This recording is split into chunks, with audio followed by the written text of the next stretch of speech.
Ok. La parole de Dieu est vivante. On a lu. Et je sais que beaucoup d'entre nous ont été édifiés, ont été encouragés. On ne va pas vouloir forcément faire des commentaires ou bien s'étaler sur des commentaires. Mais là déjà, on sait que c'est la formation de l'Église. C'est à partir de là que l'Église a été formée. C'est à partir de là qu'on a parlé de chrétiens, où on nous a dit ceux qui appartiennent à Christ, ceux qui suivent Christ. Amen. Et le livre des Actes des Apôtres, quand on le lit, ce sur quoi le Seigneur veut attirer notre attention, c'est, il y a plusieurs choses, mais quelques éléments que nous allons citer, c'est pour dire que ce que nous représentons aujourd'hui au 21e siècle, ce n'est pas sorti du néant. Il y a eu un départ. Et ce départ-là a été le noyau qui a fait qu'aujourd'hui, on parle de chrétiens. Qui a fait qu'aujourd'hui, on parle d'enfants de Dieu, on parle de communauté chrétienne. C'est parce que déjà, à cette époque-là, le Seigneur, le Dieu éternel, avait déjà disposé toutes choses pour que toute personne qui croirait en lui devienne son enfant. Déjà par l'œuvre du salut à la croix. Mais pour que nous soyons constitués, comme nous sommes constitués aujourd'hui, c'est parti de là. Alléluia. Donc, ce que nous disions, c'est eux, on ne nous a pas dit qu'ils ont dit comme nous on a fait à notre temps, je donne ma vie à Jésus. Mais le fait qu'ils aient suivi Jésus, ça prouvait leur engagement et identifiant que Jésus est le Fils de Dieu. Donc, on le suit là. Directement, on rentre en connexion, en communion avec Dieu. On rentre dans le royaume de Dieu. C'est-à-dire la décision qu'ils ont prise dès l'instant, quand ils ont suivi Jésus là, ça les a propulsés dans cette réalité éternelle là. Nous, aujourd'hui, nous, on a eu l'occasion de nous annoncer Jésus. Et puis, on a accepté Jésus comme notre Seigneur et notre Sauveur. Et on est entré dans ce que le Seigneur avait décidé pour l'humanité. À savoir, donner sa vie à Jésus-Christ. Et pour entrer dans le royaume de Dieu. Alléluia. Le livre des apôtres, le livre des Actes des Apôtres vient pour rafraîchir la foi d'un enfant en Christ. Ce que tu vis là, ce n'est pas aujourd'hui à ton époque que c'est né. Ce que tu vis là, ce n'est pas parce que toi tu l'as voulu que tu as reçu. Mais c'était déjà planifié, c'était déjà disposé. Alléluia. On a vu que depuis le chapitre 2 au chapitre 3, la guérison avait déjà été manifestée par le canal des apôtres, Pierre et Jean. L'homme dont on parlait, dont la Bible nous parle, il n'arrivait pas à marcher pendant plus de 40 ans. Et ses parents le mettaient chaque jour devant le temple pour pouvoir demander l'argent. Mais Pierre et puis Jean, ayant marché avec Jésus, ils ont vu que l'argent qu'on lui donnait là, ça ne pouvait pas le guérir. Et comme ils ont expérimenté la puissance de la guérison en Jésus, par Jésus, avec Jésus, ils ont dit au nom de Jésus que nous on croit, en qui on croit, lève-toi et marche. Et ils l'ont tenu par la main et il s'est levé, il a marché pour la première fois de sa vie. Alléluia. Nous avons commencé par dire que le livre des Actes des Apôtres vient dire à un enfant de Dieu présent ici aujourd'hui que ce que tu vis là, ce que tu expérimentes là, ce n'est pas venu tout de suite, c'est venu de toute éternité. Le Seigneur avait déjà planifié. Pendant que nous sommes assis là, si quelqu'un parmi nous est malade, n'attendez pas forcément que l'homme de Dieu, les deux serviteurs et moi, venions vous imposer la main. C'est possible que vous receviez la guérison par l'imposition des mains. Mais déjà, la parole de Dieu que nous avons lue nous a dit que Pierre et puis Jean ont utilisé la parole que le Seigneur a mise dans leur bouche. De sorte que le monsieur qui avait des maux de pied, qui n'arrivait pas à marcher, le paralysé, saisisse ce qui a été prononcé par Pierre et Jean, même s'ils n'avaient pas reçu, plutôt si il avait attrapé par la main, que l'homme n'avait pas reçu la puissance et le pouvoir de cette parole prononcée là, il n'allait pas se lever. Alléluia. C'est pour dire comment et combien nous sommes bénis d'être en Christ. Alléluia. Le livre des Actes des Apôtres vient pour interpeller l'enfant de Dieu parmi nous aujourd'hui, pour dire que là où le Seigneur est là, sa puissance se manifeste avec autorité. Alléluia. Et puissance. Et là où il y a le Seigneur, il faut avoir l'amour du Seigneur. Le premier état de l'Église que le Seigneur nous a manifesté, démontré ici, c'est l'amour. On dit chacun envoyait ce qu'il avait. Il n'y a pas quelqu'un qui dit, j'ai acheté mon pain, un pain. Souvent dans les familles, on fait ça, c'est déplorable, ils ne faisons plus ça. On est 10 à la maison. Hein. Tu as 2000, mais tu as 1000 francs. Tu sors, tu t'achètes un pain pour toi seul. Tu viens, puis tu manges. Maintenant, quand tu finis, hé, Henriette, bonjour. Pas bon. Là, c'est l'amour partage. On a vu comment ils ont partagé ici. Alléluia. Le partage aussi va un peu plus loin. C'est dans les offrandes. Toi, tu as ton argent. C'est pour toi seul. Tu mets les jolis fauteuils dans ta maison. Maintenant, quand on parle d'offrande à l'église, non seulement tu ne donnes pas, mais tu critiques. On demande trop l'argent. On ne demande pas l'argent. Dans la maison du Seigneur, quand on vient là, on partage. On a lu ça aujourd'hui. Et l'amour. C'est l'amour qui permet que quelqu'un peut donner ce qu'il a à quelqu'un. C'est sur la base de l'amour que Dieu le Père a donné son Fils Jésus-Christ. Afin que tout le monde soit sauvé. Alléluia. Donc l'amour est de mise dans l'église. Une église où on manifeste, où on fait l'individualisme, ce n'est pas encore converti. Parce que pour qu'on sache qu'il y a la conversion dans une église là, c'est le premier signe. Le partage, l'amour. Dieu nous a aimés, c'est pourquoi il a partagé Jésus avec nous. On a lu ça dans Actes où on vient de lire là. Alléluia. Et on va chuter sur la crainte de Dieu. Alléluia. Celui qui est doux, celui qui est bon, pour lui prouver le retour de notre reconnaissance, il faut le craindre. La crainte du Seigneur là, c'est pas la peur. C'est pas quand il dit hey, non. Mais c'est quand, avec amour, tu le respectes. Avec honneur, tu le respectes. Ananias et Saphira, ils ont vu comment la puissance de Dieu se déployait. Ils sont allés vendre leurs biens. Ils pouvaient garder l'argent puis ne rien donner. Ils sont venus dire que oui, on a vendu, ils ont vendu à 1 million, on a vendu à 175 000. Et puis ils ont gardé le reste. Donc l'apôtre Pierre a dit, mais l'argent là, on ne vous a pas forcé. Vous pouviez garder. Donc quand on craint le Seigneur là, on l'honore et puis on le respecte. Dans une communauté, quand on ne craint pas le Seigneur, la puissance de Dieu ne peut jamais se manifester. Alléluia.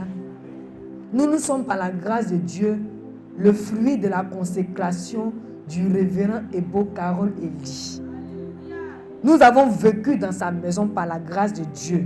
La plupart d'entre nous que vous voyez devant ici, on l'a vu marcher devant son Dieu, aimant son Dieu, craignant son Dieu. Le révérend n'a pas marché devant son Dieu de façon désinvolte en disant oui, à la maison je suis comme je veux, à la légère, puis à l'église je suis le révérend. Non.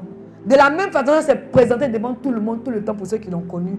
C'est comme ça qu'elle a vécu devant son Dieu, dans l'intimité, dans le secret. Alléluia. Ce n'est pas seulement les hommes de Dieu qui doivent craindre le Seigneur. Toute l'église. Si vous voulez que le Seigneur utilise le pasteur Sigé, le pasteur Da Silva, le pasteur Sarah Kwame, par toutes les œuvres du Seigneur qui prouvent que le Seigneur est dans une communauté, nous tous là, on doit craindre le Seigneur. Alléluia. On doit craindre le Seigneur. La crainte du Seigneur, c'est quoi? Je crois que c'est le psaume 110 qui nous dit Non, je ne me rappelle pas. Je sais que c'est le psaume 199 et 100 qui nous dit que la crainte de l'Éternel, 810, on va chez ça tout à l'heure. La crainte de l'Éternel est le commencement de la sagesse.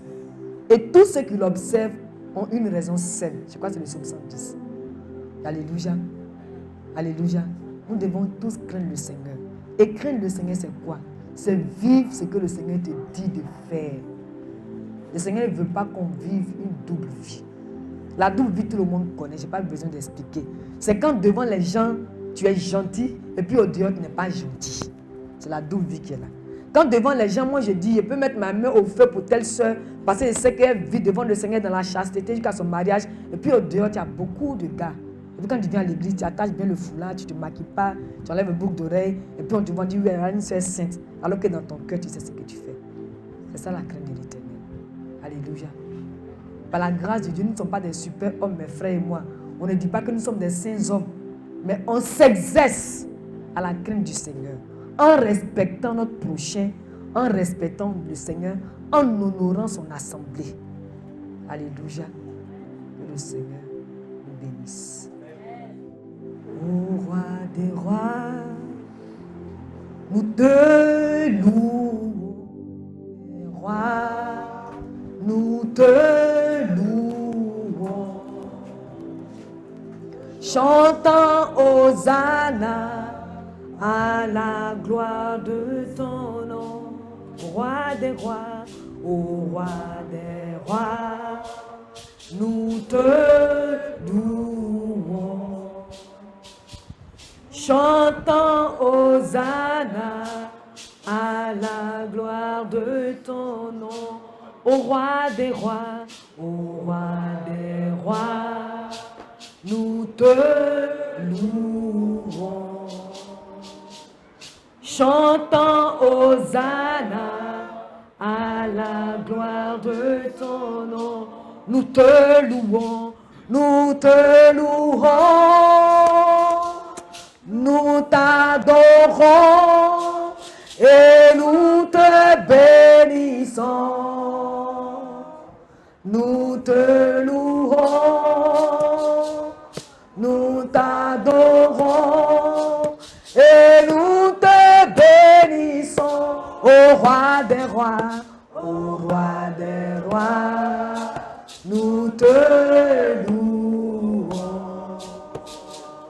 Chantant Hosanna à la gloire de ton nom, ô roi des rois, ô roi des rois, nous te louons. Chantant Hosanna à la gloire de ton nom. Ton nom est infiniment grand, que ton nom est infiniment grand. Ta majesté s'élève au-dessus des cieux, que ton nom est infiniment grand. On le chante ensemble, ton nom est infiniment grand. Majesté s'élève au-dessus des cieux, que ton nom est infiniment grand. Que ton nom est infiniment grand. Bas de main. Oh Dieu, majesté s'élève au-dessus des cieux, que ton nom est infiniment grand. Ta bannière sur moi, c'est l'amour. Ta sainte et ta bannière sur moi, c'est l'amour.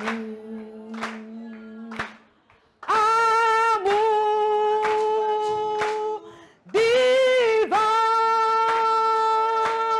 que ta bannière sur moi, c'est l'amour.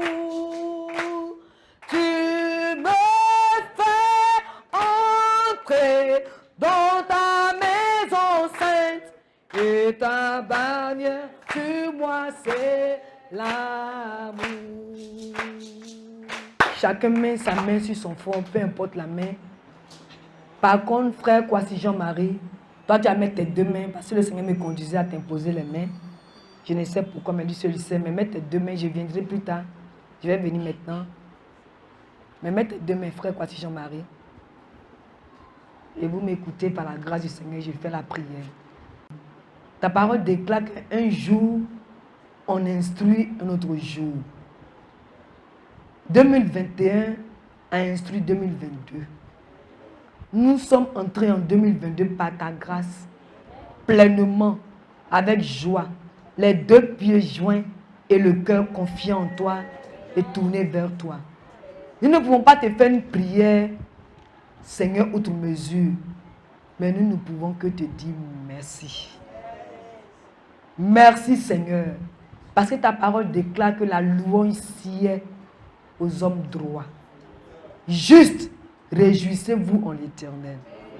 Seigneur, tu vois ces mains imposées.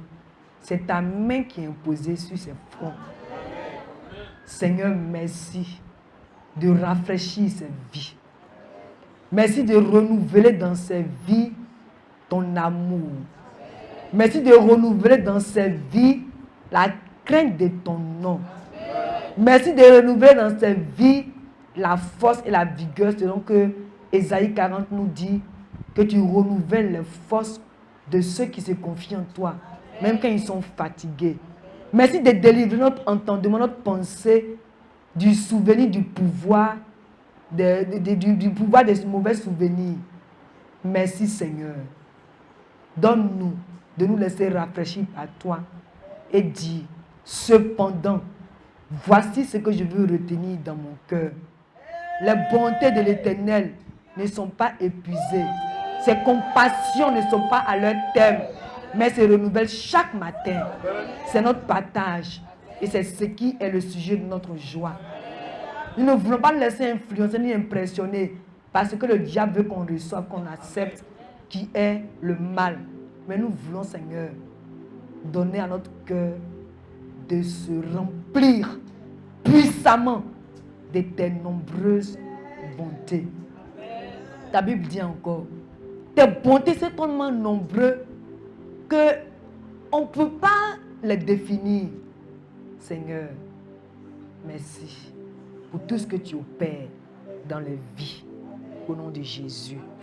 Merci Seigneur, parce que ta parole déclare que ceux qui se confient en l'Éternel sont comme la montagne de Sion. Elle ne chancelle point, mais elle est ta famille pour toujours. Et tel que les montagnes entourent Jérusalem, c'est ainsi que toi tu entoures ton peuple. Tu nous entoures, Seigneur, c'est sûr. C'est trop sûr, c'est tellement sûr que le diable même craint, mais c'est nous qui ne nous voyons pas, donc on n'a pas l'habitude de voir avec nos yeux ce que tu fais. Mais par ta grâce, ton Saint-Esprit nous donne de croire en toi pour ce que tu es. Tu es le Dieu tout-puissant, le Dieu de nous manifester encore, parce que c'est ta nature. Parce que c'est ta nature de nous manifester tes bontés. Merci de nous manifester encore en 2022 tes hauts faits. Au nom de Jésus. Au nom de Jésus. Et chacun dit merci au Seigneur. Prière individuelle. Chacun dit merci au Seigneur.